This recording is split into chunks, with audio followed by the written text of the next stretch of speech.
My name is Judy Crowther, and welcome to my talk on misophonia, mindfulness, and motherhood. A little about me: I'm the author of Sound Rage, a primer of the psychology and neurobiology of a little-known anger disorder. I'm currently adjunct faculty at the Maryland University of Integrated Health and a coach. I'm getting my certification in professional coaching with an emphasis on mindfulness techniques. So thank you for sharing your time to this brief talk. And for those of you who aren't familiar with misophonia, let me give you a brief description of the disorder. Misophonia meaning hatred of sounds. From the book Sound Rage, the definition of misophonia is that it comprises a unique set of symptoms, mostly attributed to neurological dysfunction, in which the person has a severe and extreme anger response to certain auditory, visual, and olfactory stimuli. In other words, the person with misophonia has a rage reaction to sounds, the most prevalent being chewing sounds. So it's a lot to take in, so let's break it down into some components. Misophonia is a rage reaction. Its onset is sudden and immediate, typically at 12 years of age. Now there is an age range, but it's late childhood, early adolescence. Because its onset is sudden, and other factors such as consistency of symptoms among the many people who have the disorder, it suggests that it's a neurological developmental disorder. Like Tourette, it does have a sudden onset at a certain age range, and so the suggestion is that it might indeed be genetic, that there's a hereditary component. Now, along with this rage reaction comes immediate physiological changes of the fight-flight response. In other words, a person who has misophonia hears a certain trigger and immediately needs to flee. The triggers are not only auditory. Through time, because of learned conditioning, triggers do expand. And for a certain percentage of people with misophonia, they expand to visual triggers. Now, these triggers are also repetitive. So, like the auditory repetitive sounds that are triggers like sniffing, coughing, and chewing, throat clearing. The visual triggers are repetitive leg kicking or hair twirling. So this describes the overall sense of what the disorder is. What's critical about the disorder? What's critical about it is that there's a lot of pain and suffering involved, and that it disrupts daily living. The girl goes into school, and while she's trying to listen to the teacher, the kid behind her's chewing gum. Immediately her body is experiencing all the hormonal changes that come with a flight response. She's filled with rage and anger, and her thoughts, her cognitions are of immediate hatred. So rather than focus on the class and the teacher, her body and her brain are in great distress. Because of the pain and the suffering, in addition to misophonia, there's anxiety and depression. In other words, in a given day, someone with misophonia is experiencing a menu of unpleasant feelings: hatred, disgust, rage and anger, sadness, and perhaps remorse. One of the key factors of misophonia is called hypervigilance. Now, hypervigilance means hypervigilance or attention to. It's a symptom of post-traumatic stress disorder, where you pay attention to and focus and look for the trigger. Now, this sounds like an absolute contradiction. Why would you pay attention to something that's causing you pain and suffering? Well, that's the answer. You pay attention to it because it's causing pain and suffering. For whatever neurological reason, in misophonia, the sounds, the visuals, and for some people, olfaction, certain smells, signal to the brain danger, invasion of personal space. So hypervigilance is the brain's way of looking for the trigger so that the body can protect itself. So that's a full description of misophonia. And how does that relate to mindfulness? Well, mindfulness may be one way to deal with misophonia. So let's talk about that. And the first question is, well, what's mindfulness? Well, a good working definition of mindfulness is this: paying attention in a particular way, on purpose, in the present moment, without judgment. So let's break that down a little bit. It would seem ironic and paradoxical, again, that someone who's hypervigilant would need to pay attention. They're already paying attention. But mindfulness is different. Mindfulness is paying attention in such a way that you learn to be objective. Through mindfulness practice, you learn to observe a trigger and then experience that trigger objectively by sensing it in your body. Where do you feel it? So instead of just simply going into the rage response, you are mindful of where you feel that rage response. And when you feel that rage response in your neck, your back, wherever you feel it, you can focus on that at first, and through breathing techniques, learn to breathe through it and quiet that particular response. Now, what does that do? That quiets the brain. That's the very first thing that it does. It's a refocus of attention. When you start to evaluate and look at the physiological stuff that you're feeling, you're able to quiet the physical response. And that also helps to break the neural responses between your thoughts, the cognitions of hate, and whatever else that person's doing it on purpose. You're able to break that with the anger and rage. So the second part of that definition of paying attention in the present moment, objectively, without judgment. Let's talk about without judgment.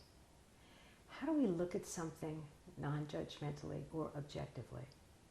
So when a person hears a trigger, a sound, a visual, instead of hearing that sound and thinking, I hate that person, and starting the whole trend of the rage response, you begin to train yourself to hear the trigger simply as an auditory stimuli. Ah, that's a sound. And that sound is really disturbing me. No judgment of self, no judgment of the other person. Simply looking at the stimuli and saying to oneself, oh, that person's leg is moving, and this is how it's beginning to feel to me, and this is what my response is starting to feel like, with no judgment. And what happens here when we do that is it also, again, changes the cognitions or the thoughts that we have when we respond to a trigger. And that actually quiets or quells the center of the brain where anger resides. The insular cortex, the amygdala, these are components of the limbic system, the emotional center of the brain. People with misophonia have an amygdala, an insular cortex, and other areas that are pretty sensitive and are always on alert. Well, it quiets this part of the brain. And that also helps to ease the misophonia. So I'm going to give you just two very brief examples of mindfulness. And please bear in mind, this is not a talk about mindfulness per se. I mean, it's not an instructional on mindfulness techniques for people with misophonia. It's rather an introduction on how mindfulness works with misophonia. So the first exercise is the easy way exercise. What you do is gently, comfortably, and quietly sit for 2 minutes and focus on your breathing. That's it. Simply sit for 2 minutes and focus on your breathing. What this does, it shows your body the shift from doing to being. And here's a very easy example of mindfulness exercises that you can do tomorrow morning when you shower. Instead of your typical shower, thinking about work, the commute, or singing to your rock group band, feel the water on you. As you're taking the shower, be mindful of the water, its temperature. Think about how it feels on you. Wafe or smell the soap. Feel how your scalp tingles when you wash it. For 2 minutes, experience that objectively. That's mindfulness. That's it. One of the key components of mindfulness is that built into it is empathy and compassion. Well, empathy and compassion is part of being social. And as humans, we are all social beings. We are born with it. And we are, in fact, born with the capability for empathy and compassion. The little child at the schoolyard likes somebody. I like that kid. I want to play with that kid. He's like me. Empathy is that I feel for someone. And what does empathy do? When you identify with someone else, it quiets the center of the brain where there's anger. Again, another key component of misophonia. So let's put all of these pieces together on mindfulness and misophonia. When a person with misophonia hears a trigger and they're being mindful in a mindful practice, the first thing is that they identify where they feel it in their body. And by doing that, they can breathe through and relax that part of their body, therefore quieting that rage reaction. The second part is that they can observe objectively the trigger. Oh, that sound is a trigger, and it's really disturbing me in these different ways. And the third part of mindfulness is the empathy or compassion, where you say to yourself, I love that person. Or if it's not your spouse or child or significant other who's triggering you, it's I like that person or I know that person. They don't mean me any harm. They don't really know what they're doing. This is a trigger that may be disturbing me, but I'm safe in that person's presence. And by doing that, the cognitions and anger responses of blame and hatred are also quieted. Now, the beauty of this is that mindfulness can be taught to anyone, even children. So, misophonia, mindfulness, motherhood. What's the connection? Well, clearly, for those of us mothers of children with misophonia, we know what it's like to confront daily meltdowns. We know what it's like to fret and worry about our child surviving a day at school without suffering. We worry and we fret about how to navigate family life if we have other children. We fret and we worry when we become the trigger. And we worry and fret when there's so much pain and suffering in the household. So what can we do?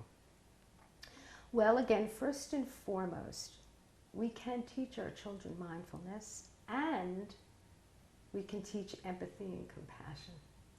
And that will not only quiet the responses, but that will help our children lead fuller and richer lives.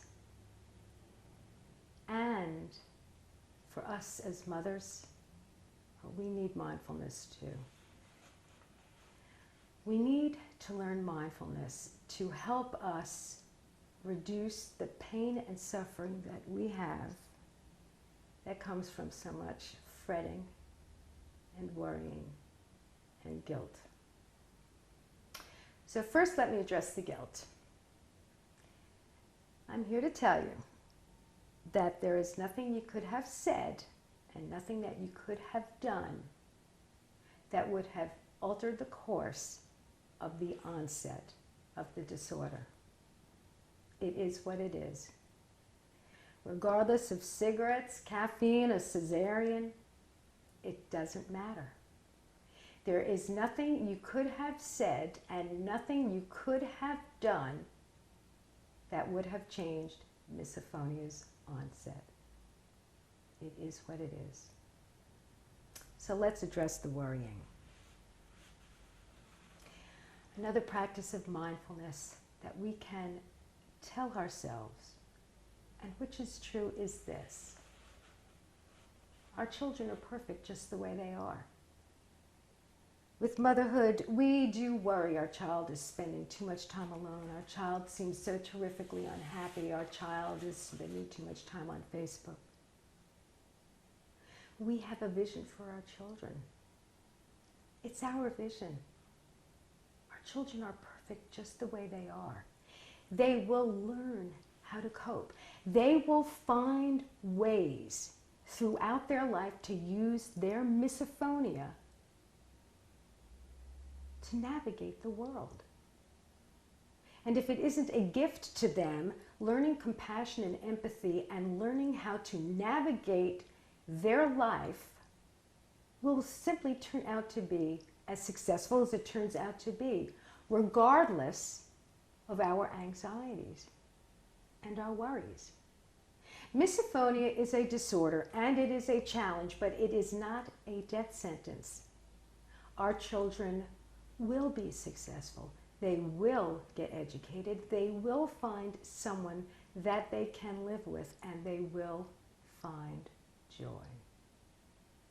So what does that mean for us as mothers? It means we want to learn mindfulness techniques so that we too can learn how to calm our brains, so that we too can learn to forgive ourselves and look at this objectively. And I'll give you one very quick example. We become the trigger for our child, and we are doing whatever it is that we are doing, and our child runs in and yells, "I hate you. I hate you. Why are you doing this to me? I hate you."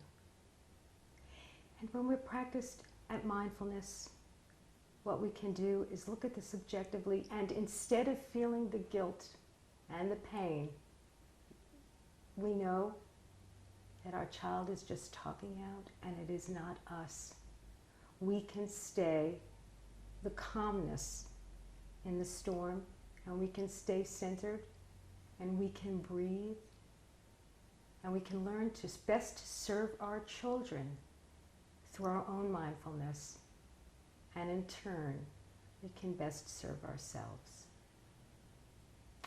That's the connection between misophonia and mindfulness and motherhood. And I hope it does serve, and I hope it does help reduce any pain and suffering that you may have. And I'd like to offer 2 books that you might like to read. The first one is my book, Sound Rage. And this book just will give you more information about the disorder and a theoretical on the neurobiology and some techniques as well for learning how to live with the disorder. And the other book is one that I love, and it's called Search Inside Yourself, and it's by Chade Tan, T-A-N. And he's the person at Google who created their mindfulness program. The book is easy to read, and it's a lot of fun, and it's got some wonderful, easy exercises to learn mindfulness. Thank you for sharing your time with me. If you need to find me, you can find me at www.sound-rage.com. You can email me at info@sound-rage.com. Thanks so much. I look forward to hearing from you.